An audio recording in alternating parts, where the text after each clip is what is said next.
Riot actually brought me in because there was a crisis. And for those who don't know, in 2018, there was an article where women just talked about their experiences, and that became um, a lawsuit, a class action lawsuit for Riot.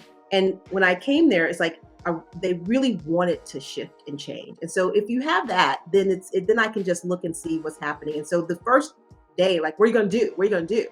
And I'm like, I'm going to listen. And I do believe, as a woman of color, that our biggest gift is to give back to and to support the next community so that they don't have to go through the things that we've gone through, and give them insight. So I'm all about that.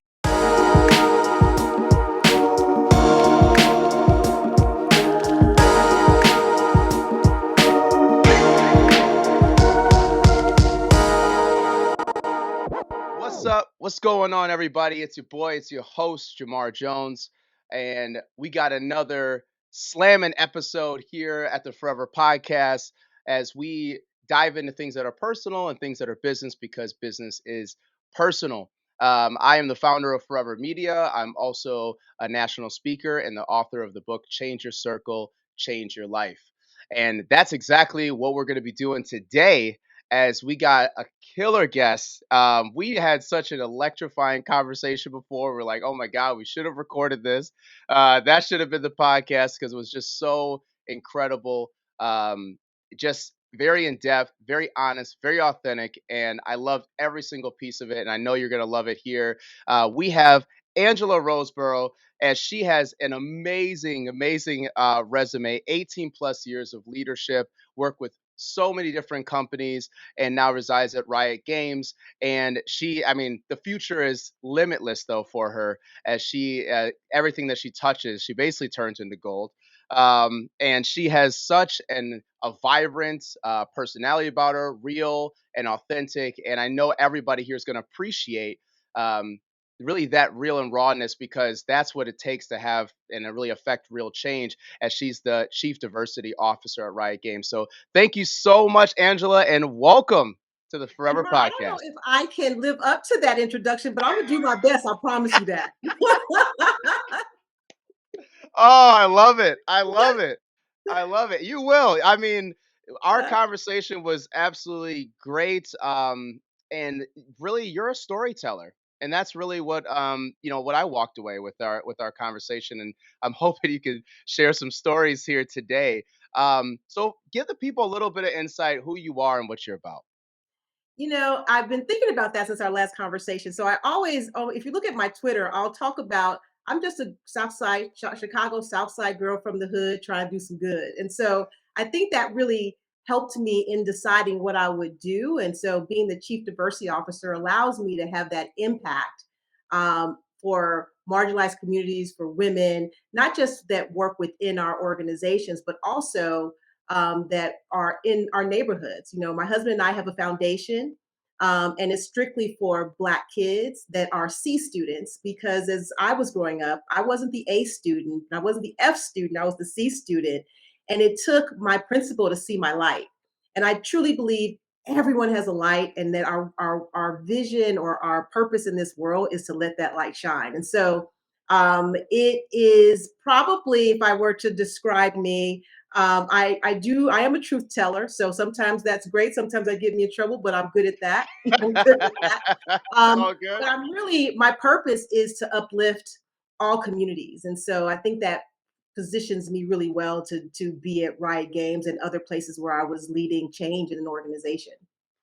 Yeah, and your organization helping students that have that C grade, because they're often overlooked, because usually it's Yeah. like, hey, we got to help the bottom, or we're really Yeah. idolizing and really championing the top.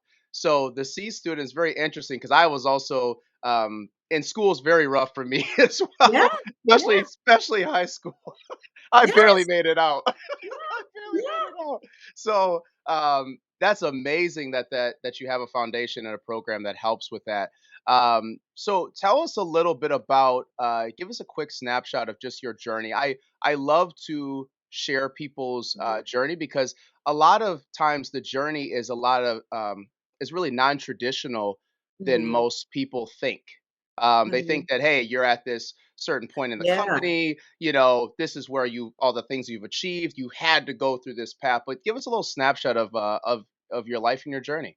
Again, I talk about it. I grew up in the South Side of Chicago. My older brother was incarcerated since he was 12.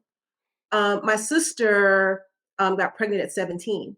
And so my mother's gift to me she didn't want me to go down that path. So she sent me to Catholic school. And I don't know if she thought Catholic school would be the space that we would go. And I think I tried my hardest to get kicked out because like none of my friends went to this school. And again, I was always thought I was smart. But when you grow up in an inner city, people don't always see your light. They just see the negative parts of you. And, I was doing something that I shouldn't have been doing. I thought I was going to get expelled from school. And my principal pulled me inside. She expelled the person I was with, kept me in school, and said, "You're smarter than that." And for the first time in my life, someone told me I was smart. And so I think that clicked for me because I started to get better grades. So I went from being middle of the pack to I graduated fourth in my class Mhm. because someone believed in me. And no one had ever told me that before. And when I remember taking the ACT, she told me to take it again, I could be better. And so she really pushed me. And you just don't know those angels in your life that really are the turning point. And so I never got a chance to say to her, um, thank you, but she had such a big impact on me. And so going into college, being the only one in my family, I didn't even know what to expect. And I remember going into this school where I was the only Black kid, and I was afraid to ask questions because I thought they thought I was stupid. And so I got an F in that class, and like, well, you know what? They're just as stupid as I am. And then I had to just kind of push myself. I think when you're first generation, you have no path. You don't know how you Right. should be, and that happened in my corporate life too. I was assimilating, is trying so hard to be like everybody else that I was missing who I was and missing my voice. And it took a couple of tries early in my career to really find my voice and find strength in it. Because I think I was just trying to Right. model other people that just didn't fit. And I started to do diversity work early in the 90s, and I didn't want to be the Black woman telling people to hire more Black people and women. I actually Right. rejected the role.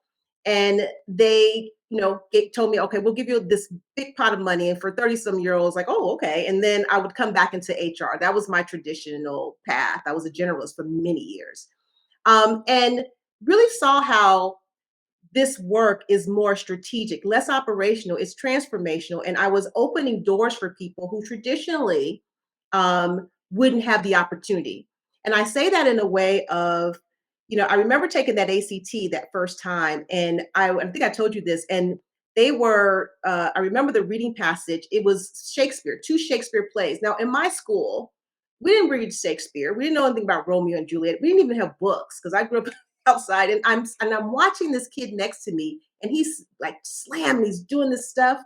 And I recognized in that moment that someone was going to determine if I was capable to go to their school based on something I never had access or opportunity.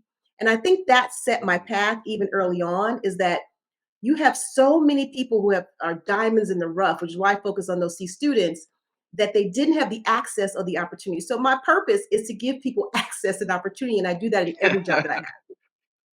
Oh my God, that's incredible. That's absolutely incredible, and I love how you define the role because a lot of times that role is still yet kind of finding its definition, Yeah. depending on the industry, the space you're in, who's in leadership.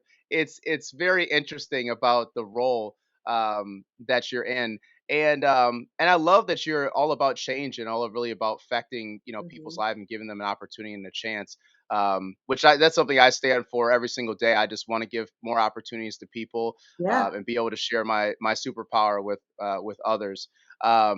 So talk to us a little bit also about, so that's one space we're going to dive into a little bit, but also Okay. talk about the gaming industry as Oh, well. So now you're in this industry that's on the rise. Um, yes. it's still, to a lot of people, this is foreign. This is like, Yeah. what is gaming? What is this, people in large stadiums and having these tournaments, and they're still trying to grasp it. The Game Awards was just last night, so I Last got to night. be able Yeah. to check that out. But talk to us a little bit about the gaming industry and kind of your behind the scenes look at it and Mhm. kind of where it's going. When I think about the demographics of folks who play games today, like 83% of African Americans play games, like in our demographic, right? 50% of women. And so it is just vast out there. But I do think this industry, when you talked about the Game Awards, they had the highest viewership ever. League of Legends, which is our primary game, our most popular game. Valorant is a close second. Yeah. Our world championships beat the viewership of the NBA finals. And so that's how big and massive this thing is. And there's scholarships.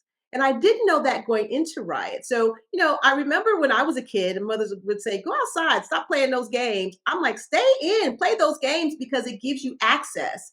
The Yeah. prize money from those esports events is massive. And so I think, again, when I talk about access and opportunity, it is an open field. I think that gaming has an opportunity to do something that traditional sports has not. And so with gaming, it's about coordination. So it's not about gender, it's not about race, it's about it's about strategy. And so I think it's a way where we can have more diverse teams across all spectrums. And I still think we're just at the prefaces, of what this thing could be.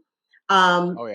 I wasn't a gamer going into Riot. Actually, I was brought into Riot because, as it's not a secret that the technology industry in general is not always welcoming to marginalized communities and women. And so, you hear things Right. about Silicon Valley and the bro culture, and you hear, there's a book called Brotopia.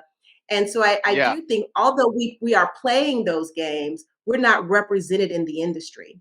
And so part of my role is to make sure, again, give access and opportunity, even to kids who play console games, and ours are mostly PC based. And so what you realize at that Mm. point is like everyone doesn't have internet connection, right? Everyone doesn't have a PC, and to do a gaming PC is pretty massive.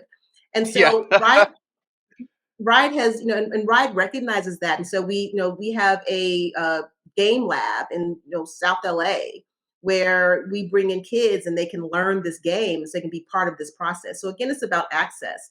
I think that there's still toxicity that we really have to address as an industry, because you don't want to do something on your leisure and someone is like harassing you on the game. So I think that's still something Right. that we have to do. Like you're there to relax and someone's calling your names. And it happened Yeah. to me when I was playing the Yeah. game, and I was like, "Where's your mother? Like, why are you talking to me this way?" And so I still think Right. that there is very much opportunity, but the upside of this industry, and I look at Riot, like Arcane, if you saw the Game Awards, won Best Yeah. Adaptation. It's massive on Netflix. We have an entertainment division. We have a music division. And so gaming is becoming the center of the universe in terms of how you connect with people. And it's Right. been just fascinating for me to be part of that. And my goal is so that, again, I talk about access and opportunities. We should know that it's not just about if you're a game developer. We have a music producer, we produce movies. And so the Right. opportunity to be part of this industry continues to grow. And Yeah. again, being in it for 4 years, still realizing that we have ways to go. I just think the future of this is endless. And so I'm really Mm. excited to be part of this industry and really excited to create change in this industry as well. Yeah, yeah, it's incredible. I mean, the space is only going to continue to get larger and larger, because you just see it's like it's a full production, Oh, yeah. the scale of it is absolutely incredible. And even just watching the awards yesterday, there's so many other awards that is not just directly tied to this, Right. and that Right. that that was so incredible. To see, and everybody kind of brings their own talents to the table. Um, Mhm. so when we were talking before, you gave some very interesting stories on kind of the space of you know uh, diversity, equity, and inclusion within Mhm. organizations, particularly ones that are larger, and kind of Mhm. just had their growth over time, and then now definitely with the eye opening with 2020,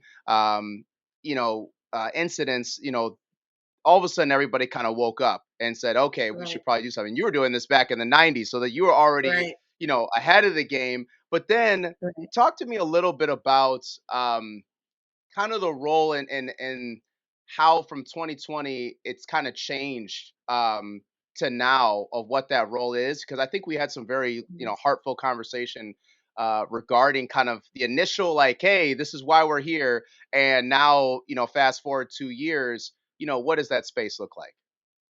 It has evolved. When I started this over past 18 years ago, I thought this job would go away because the concept of what we're trying to do isn't that hard, right? It is about, making sure you have the best talent available and that talent doesn't all look the same. And so for Right. you to really be innovative, you got to have different perspectives and different backgrounds and I'll give you an example of, we talked about H&M. And I don't know if Right. people, just to get people familiarized, they had an ad and it was a little black kid and the sweatshirt said coolest monkey in the jungle. Now you ask yourself, Right. how does that make it past marketing and production? Because when we all looked at it, we gasped. It's like what? What's going Yeah. on? Yeah. And I say this, and in my head, I try to figure out how those things happen. You had no diversity in the room. So everybody thought that was such a great idea. You had representation in the room, but you didn't hear them. There was no inclusion there. So they probably said, hey, we probably shouldn't do that. I'm like, nope, we got this. Or you had a person who felt so marginalized and disconnected that they heard it, but just didn't speak up. And then you Right. see what happens at the end of that. So when you think about the work that we do, it really is to be able to build a better mousetrap, have the best ideas and perspectives available, because that's what diversity allows us to do. Um, as we evolved, I think companies still wrestle with what to do with this. Because if you think Mm. about it, diversity is here. You're going to have differences wherever you go. The point is, how do you leverage that in a way that makes you better? Right. And I had this guy who said to me once, a leader who said, "Tell me how hiring a woman makes me better." And I'm like, "Well, tell me how hiring a white dude makes you better." Like it's about bringing in the best talent. Like either Yeah. way, you just have to be open to that concept. And so then you start to think about the pandemic happened and George Floyd got murdered, right? And Right. then companies started to wake up. And I remember saying, I don't want to make a statement because statements are empty if you don't have things behind it. And they're in the moment. So I was still cautiously waiting to see how many companies would make a commitment. And then 2 or 3 years later, how many would keep that commitment. And Yeah. so there are Yeah. things, there are studies around that was in the moment and people felt like we should say something, but it didn't permeate within their DNA. And so now Mhm. we're at a place where we have a different generation. I was telling you, like 15 years ago, we didn't talk about politics in the workplace. We didn't talk about our personal Yeah. lives in the workplace. And we're telling people to bring their whole selves to work. And now we're saying, hey, hey, no, don't bring everything to work. I think now we wrestle with how this space is shaping. It was in that moment, it was crisis management. There were so many people that were bringing up, chief diversity officers. Some of them, in my mind, didn't have craft experience. They just looked a certain way. And now you have Right. to, when I think about where this space should be, it should really be about having the best ideas and perspectives available and making sure Mhm. that when you bring people in, that they can use their superpowers. And that takes change and being comfortable being uncomfortable. That takes curiosity, and I think we try to approach D&I in some ways as if it's something to be fixed, as and when you think about it, it's Right. an enabler to make you great. If you're thinking Right. about it as something to be fixed, you'll put it back on the shelf. If you think about it as a Mm. competitive advantage to make you great, you will always be making sure that that perspective is in the room and you'll invite that perspective in the room. And I think that's what we wrestle. I always tell companies it takes them 3 years from where they think they want to be to the actual change that you have to go through to make you what you want to be. And then some give up in the middle and like, oh, this is good Yeah. enough. And so you want to make sure you're with organizations that really see this as not more social justice, but this is a thing that's going to make us break through. This is an enabler for us to be great. And I think the social justice component is about just how you treat people. It's really about like how you treat people when they come into your Right. door. How do you treat them?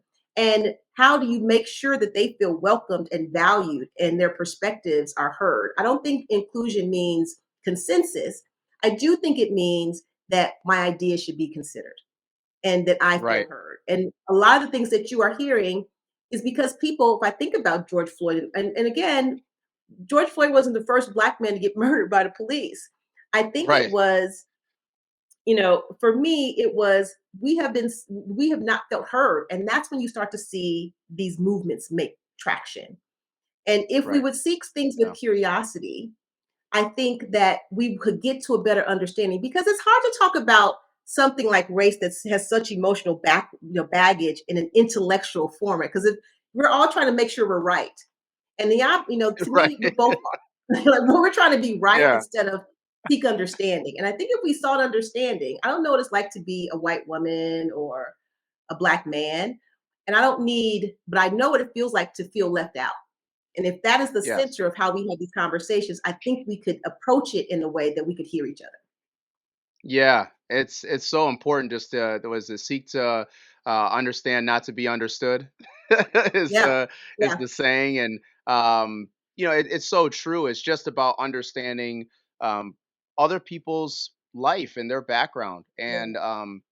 and I always and I kind of I spoke to uh I was on a podcast and I had a lot of people that are from ERG groups from different Hmm. organizations in that podcast. So it was like a live podcast, but they got to ask questions afterwards, and it was very interesting because I basically said all you want to do is just I challenge everybody to just pause a little bit when they want to make their position, just Hmm. hear somebody out, hear what they got going on. Just pause a little bit. And if somebody asks, like, what do you think? Just say, I'm just kind of watching right now. I'm kind of watching, Hmm. or I'm Hmm. listening. I'm taking this in before you just make your stance. And I think what you said is perfectly, right on the money, where people just want to be right and they want to make that Yeah. stance right away. When people should just take a little bit of a back seat, understand what's going on, take a drive with them, understand what's all happening from different perspectives, not just one, Yeah. and see Yeah. what's happening, and then you can kind of make whatever your moral values and whatever that stance is for yourself. But I think I, that's the where it starts, instead of the I have reverse of, like, yeah. I have a friend, and I lived in Southside Chicago. She lived in Evanston. As you can tell, I love being from Chicago because I probably mentioned it like 6 times on this podcast. Yeah, yeah. And Chi-town. and so we were having this conversation in our 20s about the police. And she was like, "Oh, they're so helpful. Like when I'm locked out my car, I can call them and they'll come and open it up." And I went, "What?" And so I had a very different experience. So we're arguing about police. We're literally like we're arguing. And then I had to take a step back and say, and almost we weren't friends because she couldn't see my point of view and I couldn't see her point of view. Yeah, And I had yeah, to say, we're both right because that's her experience. I mean, the same can be true, right?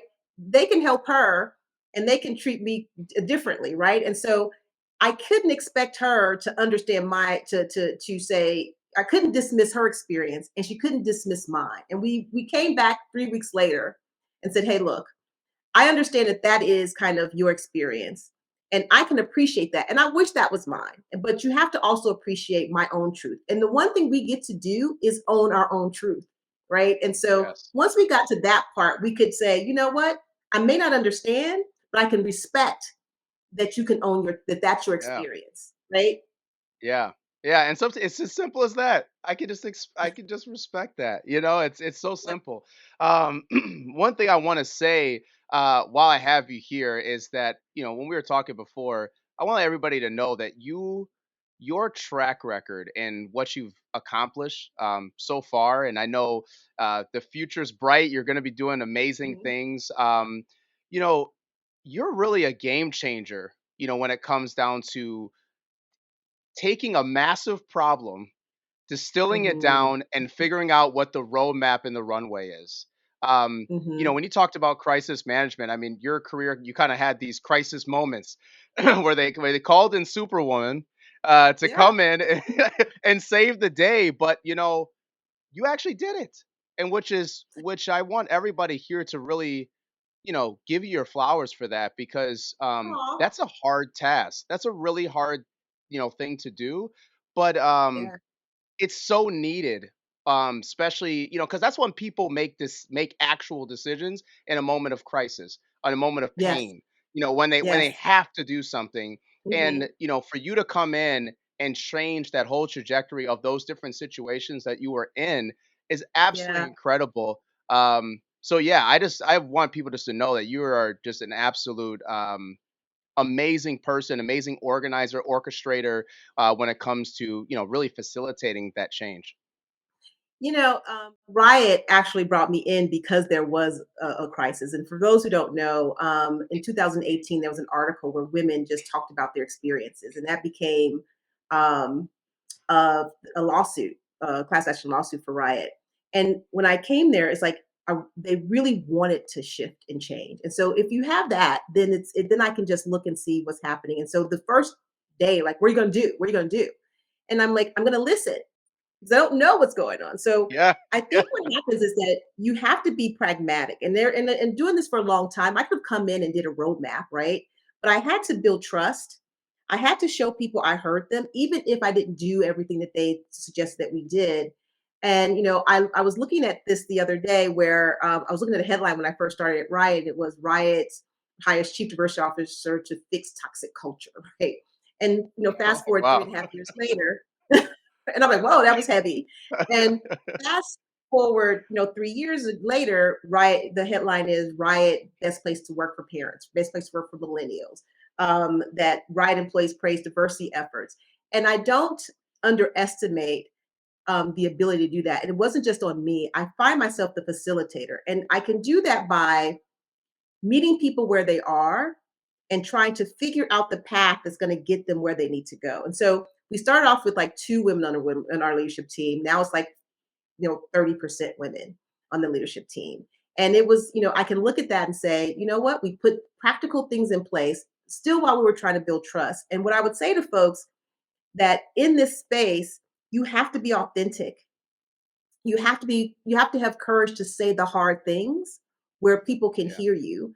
And when I started at Riot, I had a conversation with the CEO. I'm like, if you ever can't hear me and I can't hear you, it's time to us to part because we have to hear each other in such a way that even if you don't agree with me, we can hear each other. And I think that has been the biggest advantage for me at Riot. First, when I took the job, I turned it down a couple of times. They came to Dublin where I was speaking and asked me to come, and I'm like, okay, we're gonna come, I'll be there.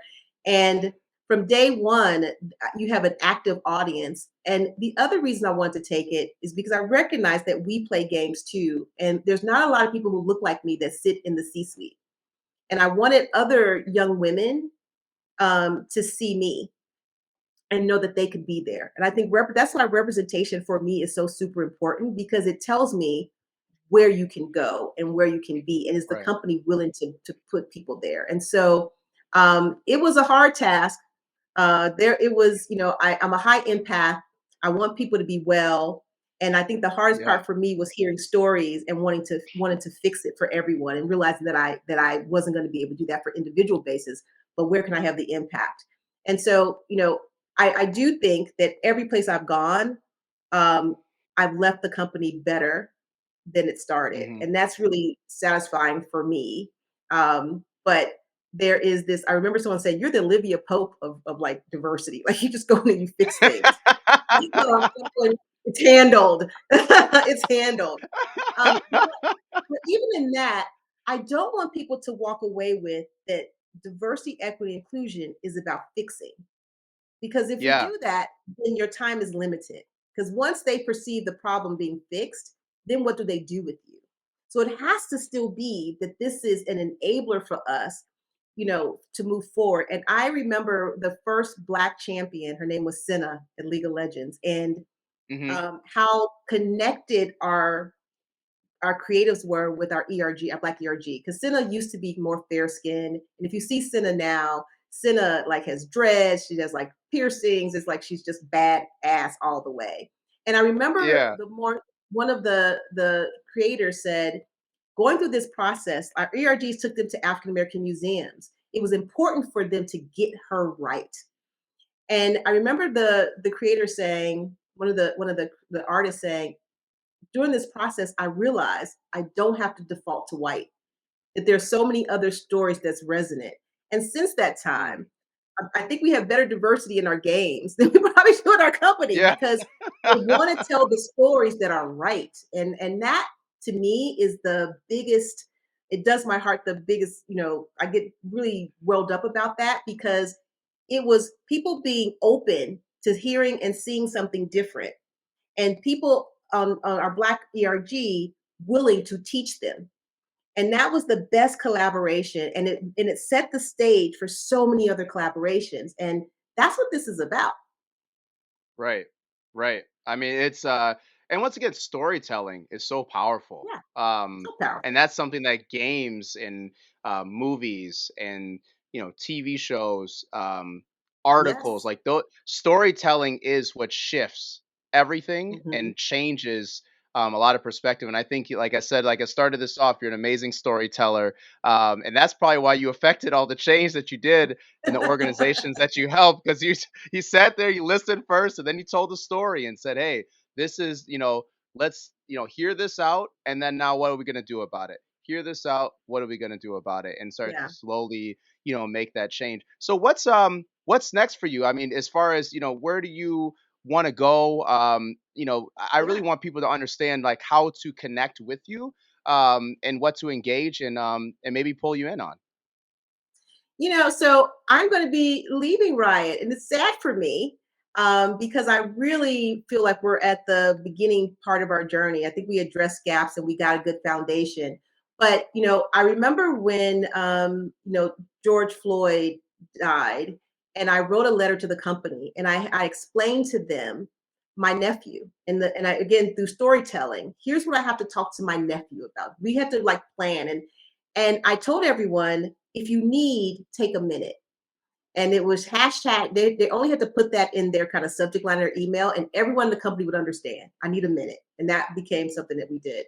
And in Oh, that nice. space of the pandemic, I needed a minute, right? And so I was doing this survey where they ask your age, and so you're too young to know this, but like every time I have to check the next box, I'm like always aware. And so I'm in that 50 to 59 box, and then there's only 60 and over, and I'm like, ooh, if you only have one more box to check, like what would you do?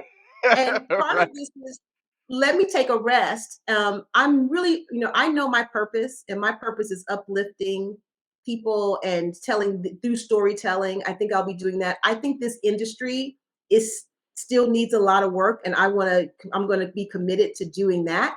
And then we'll see what's next. This is the first time in my life I don't know what's next, and I'm like, whoa, it's scary, and yet it's satisfying at the same time. And I just look at every time I have a conversation, something pops up. So it's been interesting, but I do want to rest. I do want to rest for a minute, but I will not. I'll still be in the gaming industry. I still believe there's a lot of work in terms of I'm really passionate about access and opportunity so that people get to have scholarships, through and go to college through Right. gaming. I think it's still. I think it is the next. It's just open white space right now, and we can create it the way we want. Yeah. And so I'm going to continue to do that. And I also, I'm passionate about kids and teenagers, and I want to make sure they have the access that they need. So I'll be doing things like that as Mm. well. Um, and so who knows? I'm open to it, and I'm just going where I'm led. Oh, that's amazing. And you'll know. You'll know when the, different Oh, yeah. moments, different type of opportunities pop up, and you're like, okay, that feels right. It feels Yes. right as a next Yeah. step. So, oh my God, this is such an amazing. I could talk to you all day, but there's so many different things to touch on, and but I definitely feel like you know you shed a lot of insight in a lot of different areas. A lot of our listeners are either leadership position, other diversity, equity, and inclusion leaders that are on Mhm. here, but also there's a lot of youth that listen as well. Yeah. And so, we're really just trying to, be all about how do you change your circle, what kind of opportunities, how you get to those opportunities, and also what does success look like in different forms and formats. I mean, your success Yeah. is a little bit different than the next person, and somebody may see this and see themselves in you. And, that's what this is all about, is just, you're carving that path, and somebody say, you know what? I kind of want to do what Angela's doing. I want to be about that, which is absolutely amazing. I So first of all, I'm happy for you and what you're doing in your platform. And so, being able to reach and tell these stories. So you're also a storyteller, and being able to give people different perspectives about how to move and how to have courage and how to lead and sometimes how to follow and what to be thinking about. I think it's just incredible. And so I'm just forever a fan. And I think you're doing amazing things. I'm learning from you. So and I think that, so I'm just so proud of you and what you're doing. Oh, thank you so much. Thank you. And of course, we'll always be here to help through your next journey, and see what happens next. So, where can people find you at and connect with you if they've really, got really connected about something that you said and want to reach out? Mhm. So I'm on LinkedIn, so Angela Roseboro, and I'm also on Twitter, a Roseboro. And just feel free to reach out. And so, I get a lot of DMs in mostly for can I get a gun buddy at Riot? So I get a lot of those questions, but um, but also a lot, a lot of young women who want to just kind of pick my brain about things. And I do believe, as a woman of color, that our biggest gift is to give back and to support the next community so that they don't have to go through the things that we've gone through, and give them insight. So I'm all about that. So if you have Mm. questions, just feel free to reach out. Awesome. Thank you so much for your time, Angela. Really appreciate it. And for everybody that's listening in, definitely subscribe to the podcast, drop a comment, and everybody that's watching, drop a comment as well. We'd love to hear what you thought about, any questions, and definitely stay tuned to the next episode. We got a lot coming. Catch you next time. All right. See ya. Peace. Don't forget to like, comment, and subscribe. And don't forget to hit that notification bell for more amazing content that we're going to be putting out. And don't forget, you can change your circle to change your life.